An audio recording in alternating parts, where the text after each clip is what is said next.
Big vibes, stay blessed, stay blessed. It's your boy blkfinesse. We're back with MitsiStudio videos, man. Shout out to Mitsi as usual with the great animations. This one's called Witch Hunts, MitsiStudio. Came out about 3 days ago. Apparently I've already made a few enemies because I muted that one song, bro. I'm sorry. Okay, I get it. I did not realize if it was copyright or not. You can't shoot me. YouTube does shit like this. I didn't know, okay? Yeah. But gonna get right into it. Let's go. The concept of witchcraft can be traced back thousands of years, and countless stories can be linked to the practice of witchcraft around the world. Okay. Witchery is commonly perceived as a bunch of individuals chatting with Satan, casting spells and boiling poisons to become more toxic than Mountain Dew. Okay. However, witchery did not have the same negative associations in every part of the world. For example, hieroglyphs depicting the supernatural forces and ritualistic magic are found in the oldest pyramids in Egypt. Right. So, the Egyptian to-do list was magic first, then building pyramids.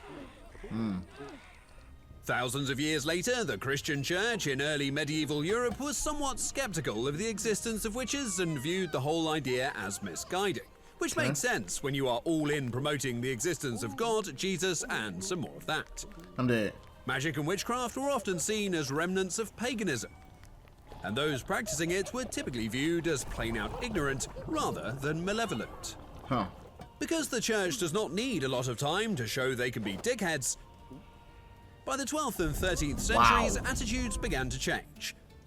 The church started to associate witchcraft more directly with heresy.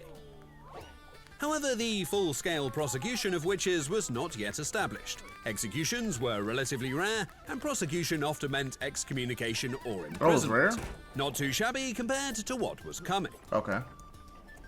During the late Middle Ages, the church began to get more creative dealing with witches and magic. Probably because the whole witch thing was now becoming more of a thing, and the church reckoned people were dumb enough to obey them exploiting this whole thing. Really? I didn't know that. From the 15th century onwards, witches were believed to make pacts with the devil, exchanging their souls for magic powers. People also believed witches were able to cast spells and curses. Another feature witches were known for was shapeshifting, Okay, or how transgenderism, real was this as we for know real it back today. then? Basically, you could just identify to be a crazy flying bitch with a long pole between your legs. I'm dead. Sound familiar? Hey, yo. The puns Witches deep. were also known for abducting children. Besides that, they were accused of causing infertility. Particularly the church feared this.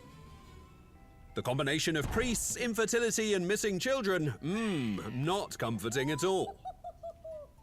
And speaking of people trying to keep track of your every move, some things never change. Back then it was the church, today it's your internet provider, advertisers, and a few digital witch hunters watching everything you do online. That's why this video is sponsored by CyberGhost VPN, one of the best VPN services out there, with over 38 million users worldwide. A VPN, or virtual private network, the way they made it into an advertisement. encrypted tunnel between you and the internet, using secure servers in 100+ countries, so no one can spy on what you do online. CyberGhost encrypts your data, hides your IP address, and keeps your online activity completely private, no witchcraft required. You can use it on up to 7 devices at once, unblock content from Netflix, Amazon Prime, and more, and it even comes with a 45-day money-back guarantee. Go to www.cyberghostvpn.com/MitsiStudio to get 83% off and 4 months free, and protect yourself from the modern-day witch hunt. Anyway, the list of activities a witch could engage in and therefore be prosecuted for was getting longer. All this resulted in the infamous Inquisition. After some time, inquisitors were authorized to investigate and prosecute individuals accused of witchcraft. It goes without saying that these investigations brought a certain amount of pain and discomfort to the ones targeted by the church or the people. Especially that last one was a bit tricky, since anybody could be accused by almost anyone just by pointing a finger. Try talking your way out of such a watertight judicial process. Even men could be accused of being a witch, but most times the victims were women of old age or people with status who were put on trials for all kinds of reasons. Go figure. A great example that shows how primitive these trials would become are the Northampton witch trials. The main accuser was Elizabeth Belcher, who disliked a young lady called Joan Brown. Elizabeth claimed the young lady put a spell on her. When she fell ill, that was all she needed to take things to court. Her brother William joined in on the accusations. He claimed he visited Brown's cottage to lift the curse, but an invisible wall stopped him. Invisible wall. Now, that sounds like very strong evidence to dispute during a trial, but to be fair, one of our jokes would probably also have her burned at the stake in those days. So you just gotta lie on these them. trials even more pathetic, witch hunters and courts often received financial support to prosecute these witches. Wow. To obtain any confessions, the accused were suspended by their wrists, They had warts which were for tied sure. behind their backs, often resulting in dislocated shoulders. They're not very pleasant. Ooh. When using the rack, the accused were tied to a frame and their bodies became stretched, causing severe pain and potential dislocation of limbs. Waterboarding was also used, and I was hoping not having to explain this one would save us some time. Thumb screws screwed up your thumbs, which makes sense, and iron boots fucked up your feet, causing intense pain to the victim. You can imagine many people screamed and ultimately confessed to being a witch. Hell, I would even confess to fingering Maria in a bend-over position just to get out of that pickle. For many victims, the torture was followed by a death sentence, although sometimes it was difficult to say where one ended and the other began. Yeah. Of course. Of course. Some women got executed by hanging or beheading, nothing special about that, until it happens to you, of course. Other forms of execution included being burned or drowned. When drowned, people believed if a person was a witch, they would float for some reason. If the accused were innocent, they would sink. Let me tell you, one does not need a degree in this field to figure out the outcome was going to be bad for the accused either way. 99% of the time they were going to drown. Like, another cruel execution you're just gonna kill them method was anyway. called pressing, where heavy stones were placed on a victim's chest. It's not a given that this method was more or less practical than the other ones. It just looked gruesome, so it was a good deterrent for any would-be witches. Shit. As we mentioned earlier, most of the people pulled from the streets and prosecuted were women. To be more precise, around 75 to 80% of those accused were female. With women generally having a hard time throughout history, it's kind of refreshing to see them finally being well represented in at least one field. Now, don't come after me for that joke, you bunch of Karens, or I'll send the Inquisition Squad to hunt you all down. I'm so Anyway, dead. moving on with the story. It's tough to pin down the exact number of victims who were Karens. tried and executed across Europe, but if we had to guess, probably a lot. Most executions took place in the northern regions of the Holy Roman Empire, what we now call Germany.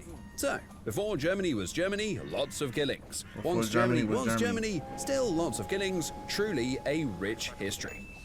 Yikes.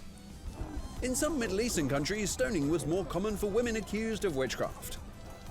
So witchcraft These was days, a however, worldwide most of these thing, bro. countries have modernized, and in some of them, stoning is now Even though it reserved wasn't only 100% for women proven. who dare to speak their minds. Ouch. Damn. And if we hop over to Central Africa, witch hunts are still prevalent in multiple African cultures. Countries like Nigeria, Tanzania, and Congo see many cases of elderly women or children being punished for other people's misfortunes.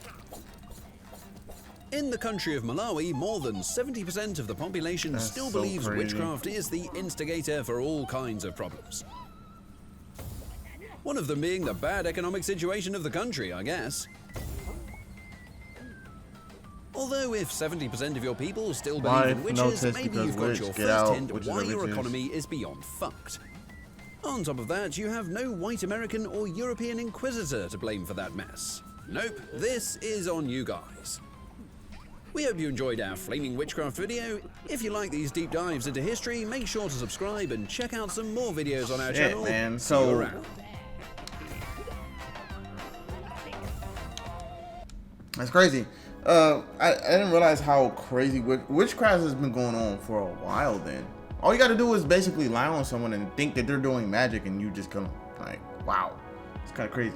Now the question is, has something's been proven outside of just word for word? Because all you got to do is be a witness and just lie on them, and now you're a witch. You know, it's fucking crazy. Now I do have a question for y'all. Okay, and not that I want to experience at all, but waterboarding, that torture method. So I keep hearing from one side saying that water doesn't, make it to you. It just makes it seem like you're drowning. Other people say the water does make it to you and you are drowning. So you're already laying on your back. So it's as the rag being on your face, it's already wet and it's as if you can't breathe. But the thing is, water can seep through, right?